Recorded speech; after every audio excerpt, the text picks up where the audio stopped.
I was sitting behind the wheel in a fake driver's cap when my daughter's fiancé climbed in with another woman and started planning her divorce. Not a breakup. Not a little cold feet before the wedding. A divorce. He said it plain as day, like he was talking about changing tires or renewing a driver's license. Once I marry Emily, Brandon said from the back seat, we don't rush anything. We wait long enough for the assets to settle. Then we start building the case. The woman beside him gave a short, bitter laugh. And what about her father? Brandon snorted. Rick Halstead, please. Men like that think money makes them smart. My hands tightened on the steering wheel. The fake mustache itched under my nose. The gray driver's cap sat low on my forehead, and the cheap reading glasses pinched the bridge of my nose. I kept my eyes on the road because if I looked in that rearview mirror for more than half a second, I was afraid I'd forget why I was there and pull that boy out of my friend's Lincoln by his collar. 3 weeks earlier, I still thought my biggest problem was learning how to be polite to the man my daughter wanted to marry. My name is Richard Halstead, but everybody calls me Rick. I'm 58 years old, born and raised in Cedar Rapids, Iowa, and I own Halstead Heating and Air. These days, folks call me a business owner. Some even say entrepreneur, which always makes me feel like I ought to be wearing a scarf and speaking at a conference. Truth is, I started with a used Ford F-1501 Ladder 1 toolbox and more confidence than sense. I spent 30 years crawling through attics in July and kneeling beside dead furnaces in January. My hands never did go soft.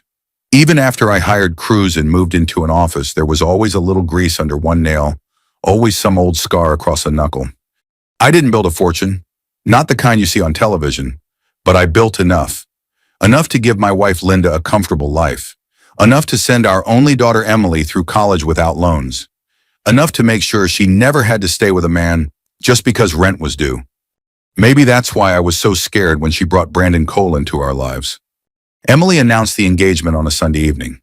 Linda had made roast chicken corn casserole and green beans, the kind with sliced almonds because she says plain vegetables depress her.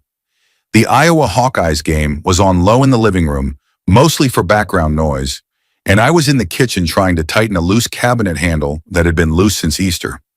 Emily came in wearing that look children wear when they're grown, but still need your blessing. She was 27, a second-grade teacher, and in my mind, she was still the little girl who used to sit on my workbench and hand me screws one at a time. Dad, she said, can you put the screwdriver down for a second? Linda looked up from the stove. What happened? Emily held out her left hand.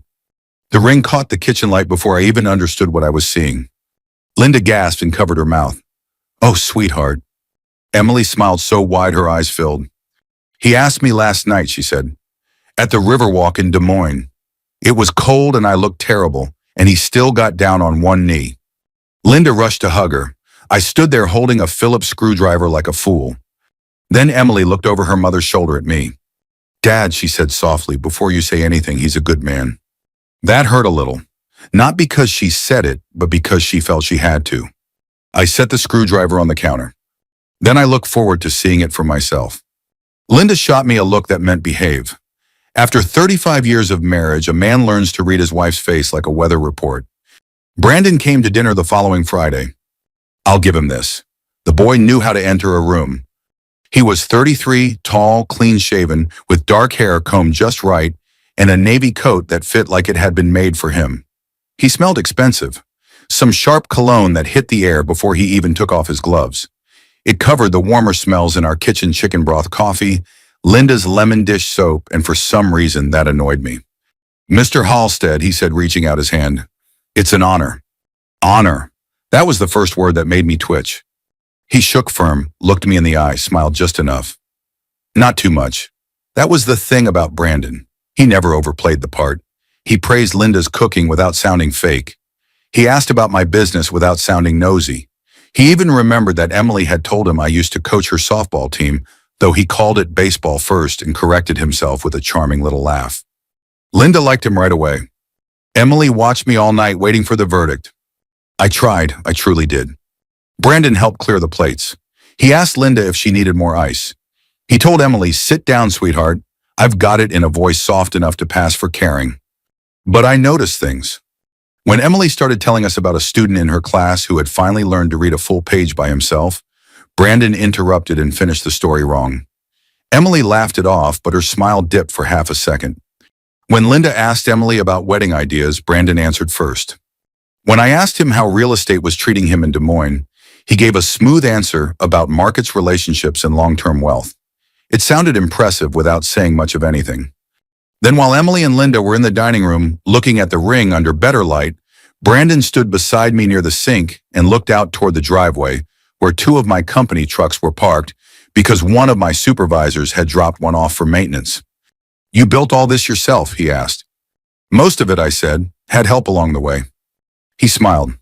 "Men like you fascinate me, sir. You built something most people only dream of owning." Now there was nothing wrong with the sentence. On paper it was respectful, maybe even kind. But something in his eyes did not match his voice. It wasn't admiration. It was hunger. After he left, Linda rinsed the wine glasses and said, "Well," I leaned against the counter. "I don't know." She groaned. "Rick." I said, "I don't know. That's me being generous." He was polite. He was helpful. Emily is happy. He talks over her. "So do you when the Hawkeyes are losing?" "That's different." "Of course it is," she said, drying her hands. "Because you're you." I looked toward the front door, though Brandon was long gone. "He's too smooth." Linda laughed. "You've disliked every boy who ever stood within 6 feet of Emily." "That's not true." She raised one eyebrow. "All right," I said, "mostly true." She came over and touched my arm.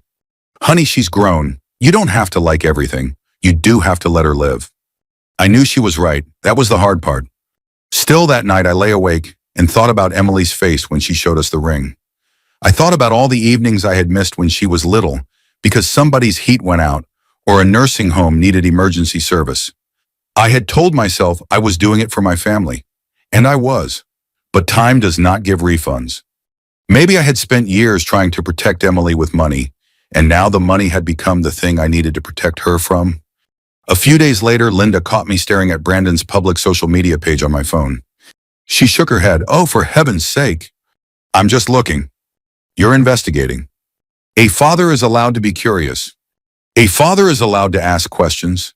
You're acting like a retired detective with bad knees. I said I want to know who he is when he doesn't know I'm watching. Linda laughed so hard she had to sit down at the kitchen table. "What are you going to do, Rick?" "Put on a fake mustache and drive him around town." I didn't answer right away. Her smile faded. "No." "Linda." "No, Rick. I know a guy." "You always know a guy. That's what worries me." The guy was Marty Delgado, an old friend who ran a small executive car service in Des Moines. Years ago, during a cold snap, I fixed his mother's furnace at 10 o'clock at night and refused to charge her. Marty never forgot it. When I called, he listened, sighed, and said, "Rick, this is the dumbest thing you've ever asked me." "Probably." "You understand, if this goes bad, I never heard of you." "Fair." He had a driver out sick that Thursday. One private client had booked several rides around Des Moines under the name Brandon Cole. I took it as a sign, not a holy one, more like the universe handing me a shovel and saying, "Go ahead, dig." Linda helped me with the disguise while making fun of me the whole time. Gray cap, cheap readers, old windbreaker, fake mustache from a costume store that smelled like glue and shame. She stepped back, looked me over and said, "You look like you sell suspicious lawn equipment at a flea market." "I'm trying to blend in." "You look like you're about to steal copper from a church basement." I almost backed out then. Not because I was scared of looking foolish. A man who has crawled through raccoon droppings to repair ductwork loses vanity early. I almost backed out because Emily would hate it. But I kept thinking of Brandon's eyes on my trucks, that hungry look. So Thursday morning I became Ray. The Lincoln smelled like leather floor mats and the Casey's coffee I bought at 6:30. The radio was playing low some talk show arguing about the Hawkeyes' offensive line. My palms were damp on the wheel. At 9:05, Brandon walked out of a glass front office building in Des Moines and slid into the back seat. He didn't recognize me. He barely looked at me. "Morning, Ray," he said, checking his phone. "Keep the heat low. I hate cars that smell like old coffee." I looked at my cup in the holder. "Yes, sir." For the first 20 minutes, he made calls. With important people, he was warm and confident. With everyone else, he was short. Then he leaned forward. "Make a stop near East Village," he said. "Don't put it in the app. I'll tip cash." My stomach tightened. I pulled up outside a boutique hotel with black awnings and big planters by the door. A woman in sunglasses came out carrying a small leather purse. She opened the back door, slid in beside him, and kissed him on the mouth. Not quick. Not friendly. Familiar. She pulled back and said, "I'm tired of waiting, Brandon. Either marry the teacher and get this done, or I walk." I kept both hands on the wheel. And for the first time since Emily showed me that ring, I stopped wondering if I was being unfair. I kept both hands on the steering wheel, stared through the windshield, and told myself not to move. That may sound easy. It wasn't. There are moments in a man's life when every old instinct rises up at once. The instinct to protect, the instinct to punish, the instinct to stop the hurt before it reaches the person you love. But I was not Rick Halstead in that car. I was Ray. Ray wore cheap glasses. Ray drove strangers around Des Moines. Ray kept his mouth shut when rich young men talked down to him. Ray did not have a daughter named Emily, who was wearing a diamond ring from the liar in the back seat. So I swallowed hard and pulled away from the curb. The woman took off her sunglasses and tossed them into her purse. She had dark hair cut just above her shoulders, red nails, and the kind of tired, pretty face that told me she had spent too many years waiting for a man to become what he promised. Brandon leaned back like he owned the car. "Relax, Tara," he said. "You're being dramatic." "Oh, am I?" she snapped. "You said she'd be begging for a wedding date by now." "She was." "Was." Her father started sniffing around. My fingers tightened around the wheel. Tara gave a bitter laugh. "The Furnace King." Brandon chuckled. HVAC. Heating and air. He acts like he built Rome because he put thermostats in half of Cedar Rapids. That one hit me in a place I wasn't expecting. I have heard plenty of jokes about my work. Dirty jobs invite easy jokes. But there was something about the way Brandon said it, like every hour I had spent sweating in attics, every winter night I had crawled out of bed to get heat, back into some stranger's house, was just a punchline to him. Tara leaned forward and looked at me through the gap between the front seats. "Can he hear us?" Brandon glanced at the back of my head. "Ray," he said. I looked up into the mirror for half a second. "Sir, you got the address." "Yes, sir." "You hard of hearing?" I let a pause sit there, then said, "My wife says I only hear what I want." Tara laughed. Brandon didn't. "Good," he said. "Stop at Starbucks first." There was one just off the next block. I pulled in. "Black coffee," he said. "Large. Tara wants oat milk, 2 pumps vanilla." He reached into his wallet and tossed a 20 over the seat. It landed near the gear shift like he was feeding a parking meter. "And don't take forever. I'm already late." I picked up the bill. "You want anything else?" He looked at my Casey's cup and smirked. "No, and throw that gas station coffee away before we get back in. The smell's awful." I stepped out of the car. Cold air hit my face, and for a second I just stood there beside the Lincoln, holding his $20 bill. The wind cut across the parking lot, carrying the smell of exhaust, wet pavement, and roasted coffee from inside the shop. I could have ended it right there. I could have opened the back door and told Brandon exactly who I was. I could have watched his smooth face crack. But then what? He'd deny everything. Tara would deny everything. Emily would say I humiliated her. Brandon would turn my anger into proof that I was controlling. So I walked into Starbucks like a hired driver and bought the coffee. When I came back, Brandon was on his phone scrolling. Tara was staring out the window. I handed the drinks back carefully. Brandon took his cup and said, "Careful with the lid. This Coke costs more than your week." Tara made a little sound, not quite a laugh, not quite shame. I shut my door, sat down, and let my right thumb rub the thick callus at the base of my index finger. That callus had been there so long it felt like part of my identity. Pipe wrenches, sheet metal compressor, panels, furnace doors, and freezing garages. 30 years of work pressed into one hard patch of skin. I pulled back onto the road. For a while, neither of them spoke. The radio was low. Some local host was talking about the Hawkeyes and whether the offensive line would hold up next season. Normal sounds. Normal morning. Then Tara said, "I hate this." Brandon sighed. "You hate everything that requires patience." "I hate knowing you're sleeping next to her." "I'm not sleeping next to her every night." "Don't insult me. I'm doing what we agreed to do." "No," she said.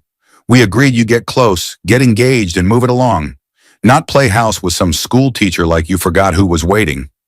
Brandon's voice changed. It went flatter, colder. Emily is not the goal. Emily is the door. My stomach turned. Tara said, "You sure she still doesn't know you knew about her father?" Brandon laughed. "She thinks she hid it. That's the beautiful part." I kept my eyes forward. He continued. "She told me her dad owns a heating and cooling company, like she was describing some little local shop with 3 vans and a secretary named Barb. She has no idea how easy it was to look him up." Tara said, "You said she doesn't act rich." "She doesn't. That's why she's perfect. She wears Target sweaters and drives a 6-year-old Subaru. She volunteers at school supply drives. She's got this whole thing about being independent." There was contempt in his voice, but also satisfaction.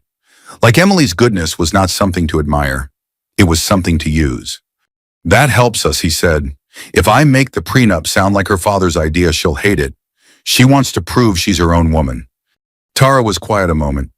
"And the house. We pushed for a family gift. Nothing huge at first. A starter home. Something sweet. Something practical. Rick and Linda will want to help. Parents like that always do. Once my name is on it, we have shared property." I felt my throat tighten. He said it so calmly. Not like a man taking a risk. Like a man reading instructions. Tara asked, and then we wait. "How long?" 6 months, maybe 8. Long enough not to look obvious. "And you leave her?" "I don't leave her. Not at first. I create distance. I document problems. I save texts. I already have some." "What kind of texts?" "She gets anxious when her father pushes. She apologizes too much. She worries people only like her for money, which is hilarious, by the way."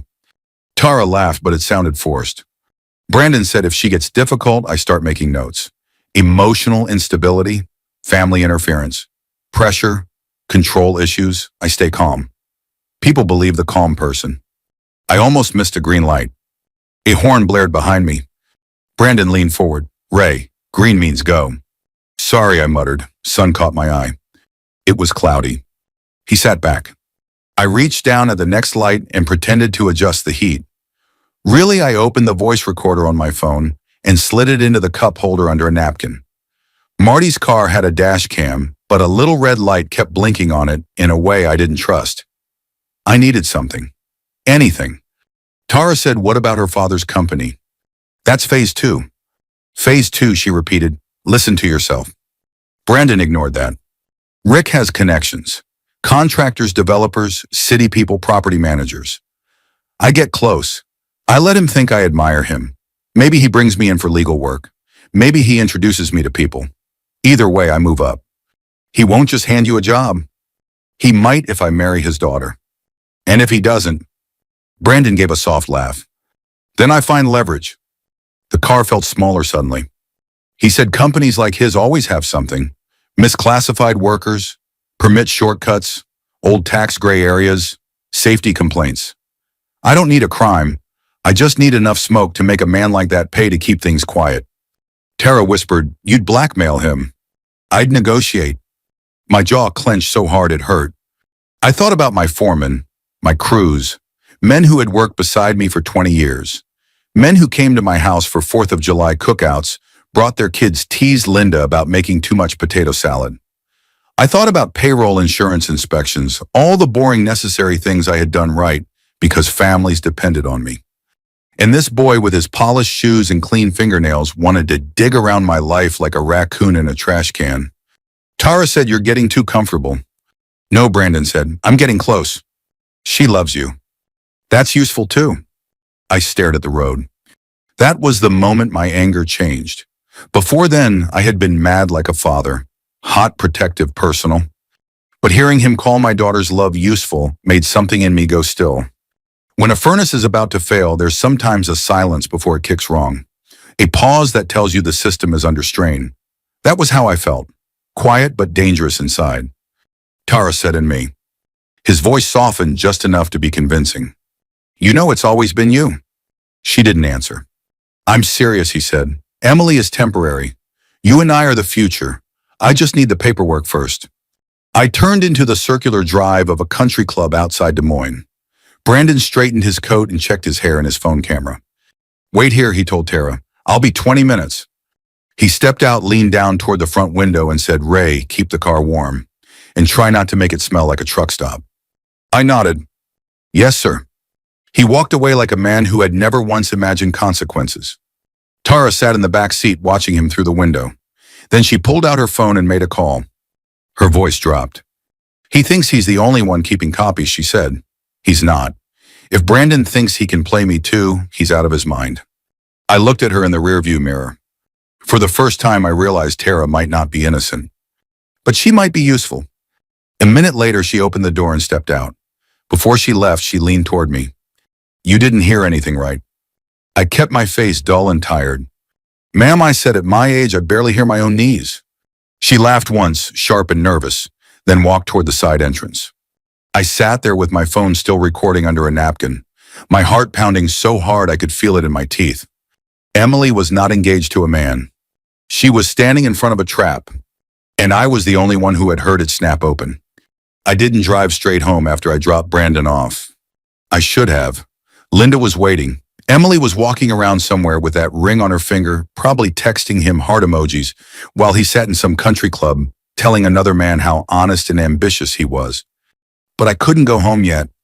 I pulled Marty's Lincoln into the back lot of a closed furniture store and sat there with both hands on the wheel listening to my own breathing. The recorder on my phone showed 38 minutes and 14 seconds. 38 minutes. That was all it took to turn my daughter's future from a wedding into a warning. I played back 10 seconds of it just to make sure the sound had caught. Brandon's voice came through under the faint hum of the car heater. "Emily is not the goal. Emily is the door." I shut it off. There are some words a father should not have to hear twice. When I got home, Linda was in the kitchen making tea, which told me she was worried. My wife only made hot tea in the middle of the day when somebody was sick, dying, or in trouble. She looked up ready to make one of her jokes about my mustache, but the joke disappeared before it reached her mouth. "Rick," she said, "what happened?" I pulled off the cap and set it on the counter. The fake mustache came next.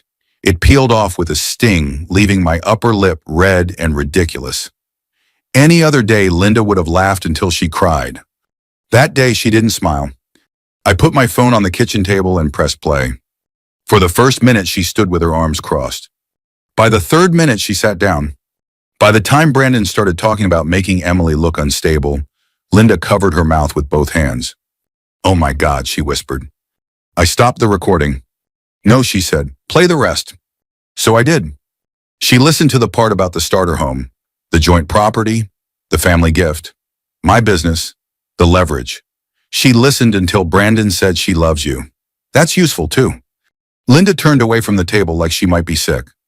"I want to drive over there right now," I said. "No." The word came out fast, sharp. I stared at her. "Linda." "No, Rick, no. He's with our daughter. And if you go over there acting like a bull with a nail in his hoof, he'll turn it on you before you get through the door." That made me angrier because she was right. He called her useful. I heard him. He's planning to ruin her. I heard that too. I slapped my palm on the table. The teacup rattled. Linda didn't flinch. "You built a company by fixing the problem," she said, "not by smashing the thermostat because the room was cold." I hated when she used my own life against me. I walked to the sink and gripped the edge. Outside, the backyard looked normal. Brown grass from late winter, empty flower pots by the patio, a squirrel running along the fence like he had urgent business. Normal life sitting there like nothing had changed. "How do we tell her?" I asked. Linda was quiet a moment. "Carefully. I have the recording. And Brandon already knows how to sound calm. Emily is in love. If you charge at her with proof, she may feel attacked before she feels rescued. She needs to know." "She does. But we need to remember something." Linda stood and came beside me. "He's had months to study her. We've had one morning of proof." That sentence stayed with me. Because Brandon had studied Emily, her independence, her fear of being wanted for money, her need to be trusted. He had taken the tender places in my daughter and drawn a map. I called Emily that evening. She didn't answer. 5 minutes later, she texted, "Can't talk right now. Brandon and I are making dinner. Everything okay?" I stared at that message too long. Linda said, "Don't do this over text." So I wrote, "Need to talk soon. Important. Love you." She didn't reply for nearly an hour. Then came, "Dad, did you have Brandon followed?" My stomach dropped. Linda saw my face. "What?" I handed her the phone.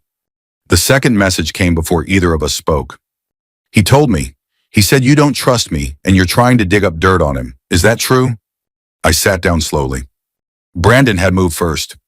That was when I understood just how good he was. He didn't wait for the storm. He built a roof over himself and pointed at me like I was the weather. I called Emily immediately. This time she answered, but her voice was tight. "Dad." "Emily, listen to me." "No, I need you to answer me. Did you have him followed?" I closed my eyes. I was concerned.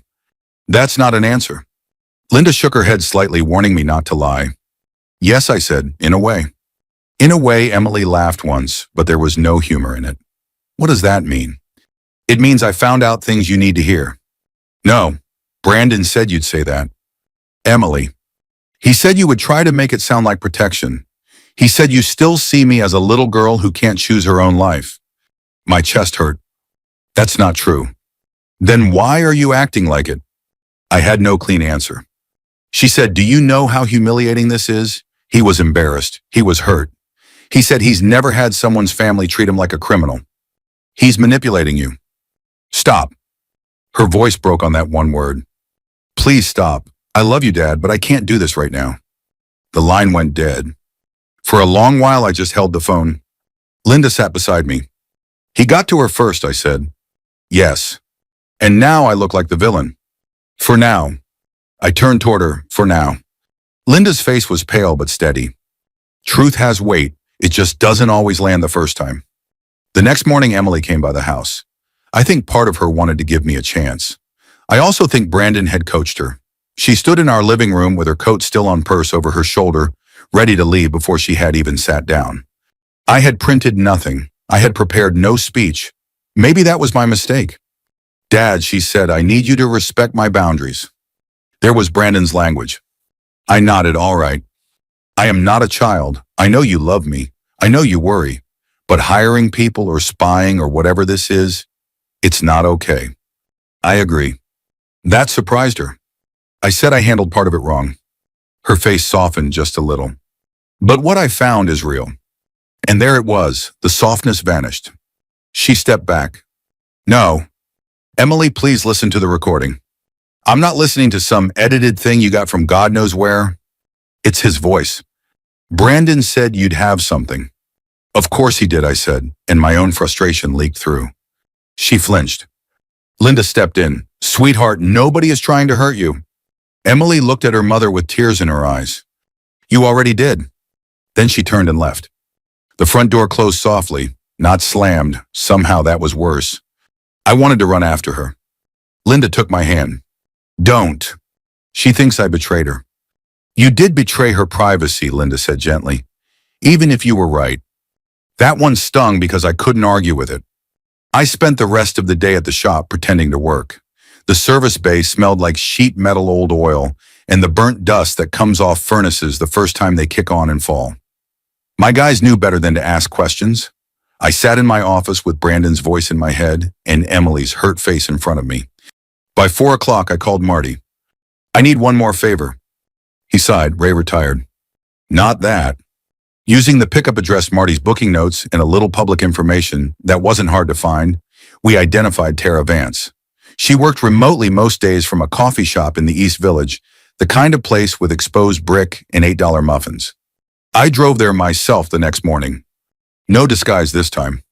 Tara was sitting near the window with a laptop open, one ankle hooked around the leg of her chair. When she saw me, she looked annoyed first, then afraid. "You," she said. I sat across from her. "My name is Rick Halstead." All the color went out of her face. She started packing her laptop. "I don't know what you think you heard." "I heard enough, and I recorded enough." She stopped moving. I kept my voice low. "I know you helped him. I know you're part of it. But I also know something else." "What?" "He's lying to you too." Her jaw tightened. "You don't know anything about me." "No," I said. "But I know men like Brandon. They don't stop using people just because one of them thinks she's special." That landed. She sat back down slowly. For the next half hour, Tara talked. Not because she was good, not because she was sorry. She talked because she was angry.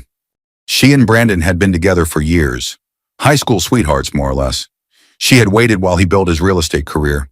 She had helped him with close contacts, even some of his debts. Brandon had promised her that once he got positioned, they would have the life they deserved. Then came Emily. Not by accident. Tara had seen an interview with me in a local business magazine. There was a family photo. Emily's name was in the caption. Finding her online had been easy. Brandon approached her later at a charity education event in Des Moines. My daughter had thought it was fate. It had been research. Tara showed me texts, photos, voice notes, a spreadsheet named Asset Path. My hands shook when I saw it. There were notes about Emily's habits, my business, our house, possible wedding gifts, legal timing, even phrases Brandon could use to make Emily see me as controlling. One line said, "Frame Rick as financial abuser if needed." I had to look away. Tara said he has papers ready. What papers? A starter home fund agreement. He wants Emily to sign after the engagement brunch. Says it's just to keep things organized. Sunday, after the brunch, he has a lawyer meeting Monday. We did not have months. We had days. Will you come forward, I asked. Tara laughed, but it cracked halfway through. No. He'll do this to her. He'll destroy me if I stand up in front of people. You helped build the trap. I know. Then help open it. She looked out the window, eyes shining but hard. I'll send you what I have, but I'm not walking into that room. That night, Emily texted me. Brandon thinks it's best if you don't make a speech at the brunch. I agree. Please don't embarrass me. I sat in my truck outside the shop under the yellow service bay light, reading those words again and again. I had spent my whole life fixing broken systems, but I had no idea how to fix my own daughter's trust. When I got home, Linda was waiting in the kitchen. If I speak too soon, I said I lose her. Linda nodded. And if I stay quiet, he gets her. She took my hand. Then we don't speak too soon, she said. We speak where he can't twist the room. So we decided. The engagement brunch would not be a celebration. It would be the place Brandon Cole finally met the truth in public. By Sunday morning, I had slept maybe 3 hours. Linda said I snored like a chainsaw when I was exhausted, but that night she told me I barely made a sound.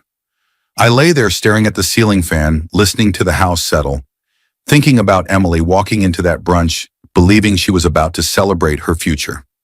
And I was about to break it open in front of everybody. That is the part people don't understand until they have children of their own. Saving someone does not always feel noble. Sometimes it feels cruel. Sometimes it feels like you are carrying the hammer yourself. The engagement brunch was at the Grant Wood Room, a private event space in Cedar Rapids with tall windows, polished wood floors, and framed prints of Iowa barns on the walls. Emily had picked it because it felt classy but not stiff. Her words. By the time Linda and I arrived, the room smelled like coffee, warm pastries, and fresh flowers.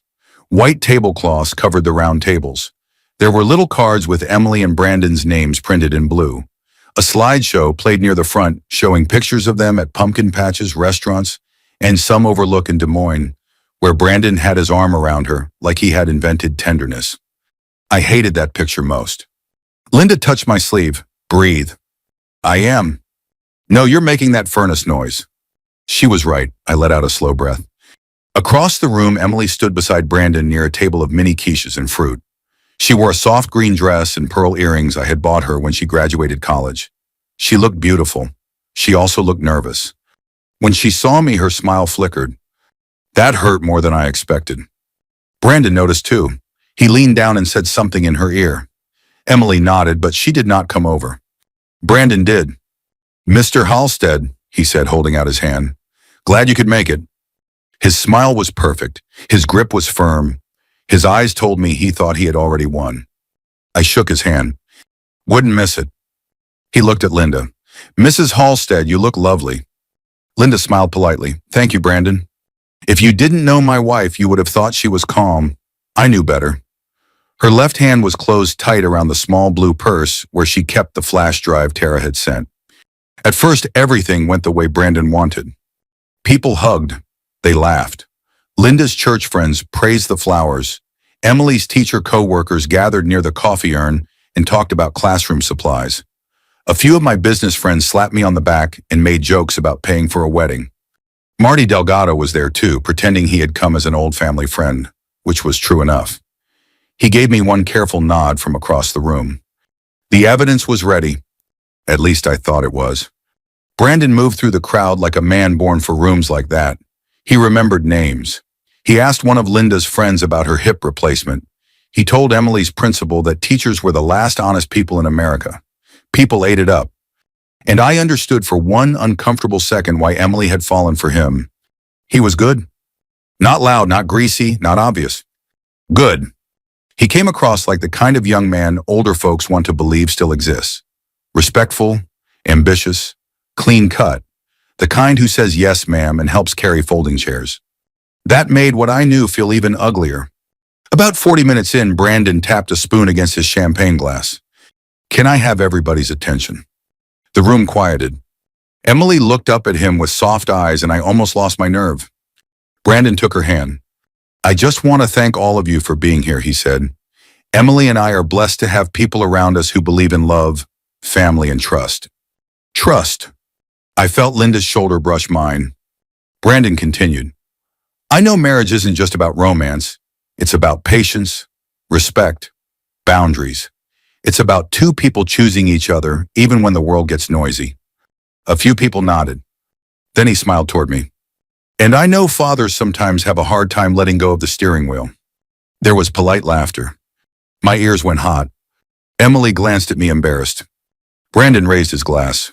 But I hope with time we can all learn to trust that Emily knows her own heart. People clapped. He had done it beautifully. He had made himself the reasonable one, and me the overbearing father without saying one ugly word. For a second I saw the room through Emily's eyes. Her father had spied. Her fiancé had forgiven. Her father looked tense. Her fiancé looked calm. People believed the calm person. Brandon had said that in the car. My stomach turned. Linda leaned close. Rick. I looked at her. She whispered, now. I checked my phone. There was a message from Tara. I can't come. I'm sorry. I can't do this. My chest tightened. I showed Linda. Her face changed, but only for a moment. Then she opened her purse and pressed the flash drive into my palm. She sent everything, Linda whispered. She may be a coward, but she's an angry coward. I almost laughed. Not because it was funny exactly, but because after 35 years, Linda still knew how to keep me standing. Marty moved toward the small laptop connected to the projector. We had arranged it earlier with the venue manager under the excuse of showing a family video. I nodded once. Then I picked up the thick white folder from our table. Linda had tied it with a blue ribbon. Her idea. Paper scares men like him, she had said, so give him paper. I walked to the front of the room. Emily's eyes widened. Dad, she said quietly. I took the microphone from its stand. My daughter asked me not to make a speech today, I began. A few people chuckled, unsure. And honestly, she was probably right to ask. Emily's cheeks flushed. I looked at her, not Brandon. I owe you an apology, Em. I let fear push me into doing something I'm not proud of. I went looking for trouble because I didn't trust what I couldn't see. Brandon smiled faintly. He thought I was surrendering. I turned to him and held out the folder. But I did bring Brandon an early wedding gift. The room laughed lightly. Brandon hesitated, then took it. What's this? He asked. Open it. His fingers pulled the ribbon loose. He flipped the folder open. The first page was a photo of him kissing Tara outside the boutique hotel. His smile died. Emily stepped closer. Brandon. He turned the page. Screenshots. Texts. The EH Asset Path spreadsheet. The draft starter home agreement. A credit report showing hidden debt he had never mentioned. A printed note from his own file frame Rick as controlling if needed. Emily reached for the folder, but Brandon pulled it back. That's private, he snapped. The room went still. There it was, the mask slipped. I said into the microphone, private is an interesting word for a plan that involved my daughter. Brandon looked at the crowd. This is insane. He's been harassing me. He hired people. He's trying to ruin me because he can't control Emily anymore. Some murmurs moved through the room. I nodded. I expected that. Marty clicked the laptop. For a moment the speakers hissed. Then came road noise. A turn signal.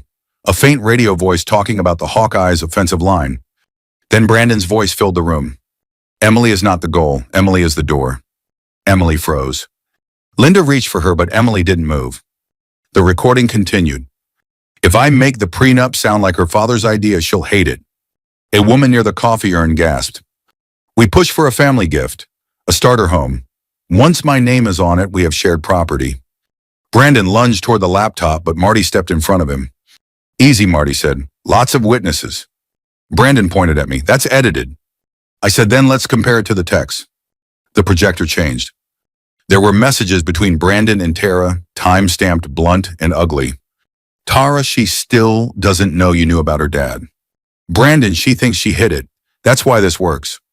Tara, what about after the wedding? Brandon, assets first, feelings later. Emily made a sound I hope I never hear again. Not a sob. Something smaller, like the air leaving her. Brandon turned to her. Emily, listen to me. Tara's unstable. She's obsessed with me. A voice from the back of the room said, funny. That's what you said you'd call me. Every head turned. Tara stood in the doorway. She looked pale, angry, and terrified all at once. Her hands shook around her phone. Brandon stared at her. Tara, don't. She walked in slowly. No, she said. You don't get to use that voice on me now. Emily looked between them. Who are you? Tara's face softened for the first time. I'm sorry, she said. Not enough, but I am. Then she faced the room. Brandon and I have been together for years. He told me Emily was temporary. He said marrying her was how we got the life we deserved. Brandon's face twisted. You helped.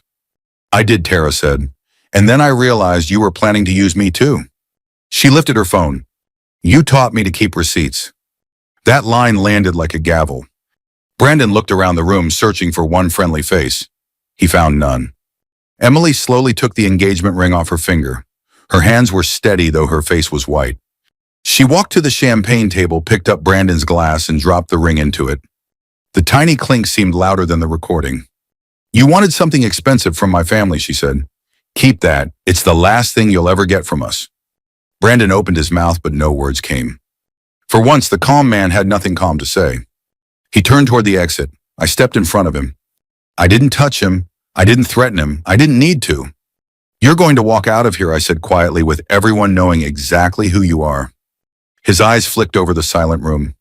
My daughter, my wife, his boss near the wall, Emily's friends, my friends, Tara still holding her phone. All of them watching. That, I said, is more than enough for me. And for the first time since I had met him, Brandon Cole looked small. Brandon didn't say another word as he walked out. No shouting, no threats. Just that quiet, stunned look men get when they finally understand they've been seen clearly and there's no way to talk their way out of it. The door closed behind him and the room stayed silent for a few seconds longer than it should have. Then people started moving again. Not loudly, not dramatically, just small, careful motions. Someone set down a coffee cup. Someone else pulled out a chair. A woman near the back shook her head and whispered something to her husband. Life doesn't explode the way it does in movies. It settles, awkward, uneven. Emily stood in the middle of it all, staring at the glass where her engagement ring sat at the bottom, like something dropped and forgotten. Linda stepped beside her slowly. Sweetheart, she said. Emily didn't look at her. She didn't cry right away either. That worried me more than anything. I need some air, Emily said quietly. She walked past me without stopping. That hurt, but I let her go. Linda squeezed my arm. Give her a minute. I nodded. Across the room, Tara was still standing near the doorway, like she wasn't sure if she had the right to be inside anymore. I walked over. She flinched a little when I got close. You did the right thing, I said. She let out a shaky breath. I didn't do it for the right reasons. Sometimes that's all people have. She gave a weak, tired smile. I sent your wife everything she said. There's more than what you showed. I know. I'm leaving town, she added. He's not the kind of man who lets things go. I studied her for a moment. She wasn't wrong. You take care of yourself, I said. She nodded once and walked out, not looking back. Marty came up beside me and clapped my shoulder lightly. Well, he said that was one way to spend a Sunday morning. I managed a small smile. Appreciate your help. You ever want to make this Ray thing permanent? I got weekend shifts. Don't encourage him, Linda called from across the room. He already thinks he's undercover law enforcement. A few people laughed. The tension loosened just a notch. But none of that mattered. My eyes stayed on the door Emily had walked through. I found her outside behind the building, standing near a row of bare trees that lined the parking lot. The wind had picked up, tugging at her hair, lifting the hem of her dress. She had her arms wrapped around herself like she was trying to hold something in place. I stopped a few feet away. Emily. She didn't turn right away. When she did, her eyes were red but still dry. Was I stupid, she asked? That question went straight through me. No, I said, you were trusting. She shook her head. I missed everything, all of it. You didn't miss it, I said. He hid it. He didn't hide everything, she said. You saw it. I went looking for it. She looked down at her hands. Was any of it real, she asked. That was the harder question. I could have lied. I could have said no, that Brandon had been fake from the start, that every smile, every word, every moment was part of a plan. But I've learned something in 58 years. Truth matters more when it hurts a little. Your feelings were real, I said. That's what matters. His intentions weren't. Her lips pressed together. A tear finally slipped down her cheek. I let him in, she whispered. I took a step closer, careful. You let someone you cared about into your life. That's not a mistake. That's what people do. She laughed, but it broke halfway through. God, I can hear him in my head even now. Telling me you're controlling. Telling me you'd try something like this. I know. And I believed him. That's because he was good at what he does. She wiped her face with the back of her hand. You went behind my back. There it was. I did, I said. That hurt. I know. She looked at me, then really looked. Why didn't you just tell me? Because I was afraid you wouldn't listen. And you thought this was better, she asked, gesturing toward the building. No, I said honestly. I thought this was necessary. We stood there in the wind for a moment. I'm still mad at you, she said. I expect you to be. She nodded slowly. But she hesitated like the word itself was heavy. You saved me. I swallowed. I'd rather have you mad at me and safe, I said, than happy for a little while and hurt for a long time. She stepped forward then and wrapped her arms around me. Not like a little girl. Not like someone who needed to be carried. Just close. I held her back, feeling how steady she was even in the middle of all that. After a minute, she pulled away. I need some time, she said. You take all the time you need. She nodded and went back inside with Linda. I stayed outside a little longer, letting the wind cool my face. Inside, the brunch ended in pieces. People left in small groups. Some came over to shake my hand. Some didn't know what to say and just gave me a look that said enough. Brandon's boss slipped out early. I noticed that. Consequences have a way of arriving quietly. A few days later, I heard through the same circles that Brandon's deals had started drying up. Calls not returned, meetings canceled. Nobody said it outright, but in towns like ours, word moves faster than any contract. I didn't have to do anything. Truth did the work. Emily stayed at our house the first 2 nights. She didn't talk much, just sat at the kitchen table with a cup of tea Linda kept refilling. Sometimes she would start to say something, then stop. On the 3rd day, she went back to her apartment. I don't want to hide from it, she said. I helped her carry groceries up the stairs. We didn't talk about Brandon. Not yet. A week later, she came by the shop. That surprised me. She stood in the doorway of my office, looking around at the same place she used to visit when she was a kid. The smell hadn't changed. Oil dust metal, and that faint, burnt smell that comes from old heating systems. You still haven't fixed that flickering light, she said, nodding at the overhead fixture. I've been busy, I said. She smiled a little. I got a message from him, she said. I leaned back in my chair. What did he say? That you manipulated everything. That Tara lied. That the recording was taken out of context. That you're trying to control my life. I nodded. Sounds like him. I almost replied, she admitted. What stopped you? She reached into her bag and pulled out a few printed pages. The same ones from the folder. I read this again, she said. Not as your daughter, just as me. And I realized something. What's that? He didn't make one mistake, she said. He made a plan. I let that sit. Then she said I blocked him. Something in my chest loosened that I hadn't even realized was tight. I'm proud of you, I said. She shrugged. Don't be. It took me too long. No, I said. It took you exactly as long as it needed to. A couple weeks passed. Life started to settle. Emily went back to teaching. She moved into a smaller apartment closer to her school. She adopted an older rescue dog named Biscuit, who followed her around like she had always been his person. Linda went back to worrying about normal things, groceries, church events, whether I was eating too much red meat. One evening, Emily and I ended up at Hy-Vee together grabbing a few things for dinner. Nothing special, just normal. In the parking lot, we loaded bags into the back of my truck. I hated you for a couple days, she said suddenly. I know. I'm still not thrilled about the fake driver thing. I smiled. Your mother said the mustache took 10 years off her respect for me. Emily laughed. A real laugh this time. Then she closed the tailgate and leaned against it. But you were right, she said. And I needed someone to be right even if I didn't want to hear it. I nodded. You won't always need me to do that, I said. She looked at me. I know. We stood there a moment longer, just father and daughter in a grocery store parking lot, the kind of place where nothing important is supposed to happen. And yet somehow everything had. Months later, we had a small barbecue in the backyard. Corn on the cob, burgers, the Hawkeyes game on inside, Biscuit sleeping under the table like he'd always belonged there. Emily laughed with Linda about something I didn't hear. Linda came out carrying a napkin. Rick, she said sweetly, I found something of yours. She set it on the table. The fake mustache. Emily stared at it for half a second, then burst out laughing. I shook my head. I'm never living that down. Not a chance, Linda said. And as I sat there listening to my daughter laugh again, I realized something simple. You can't protect your children from every mistake. You can't steer their lives forever. But sometimes when something is built to break them, you step in even if it costs you a piece of how they see you. If you were in my place, would you have stayed quiet and let her learn the hard way? Or would you have done what I did and risked losing her trust to keep her safe? I'm not sure there's a perfect answer. But I know the one I chose.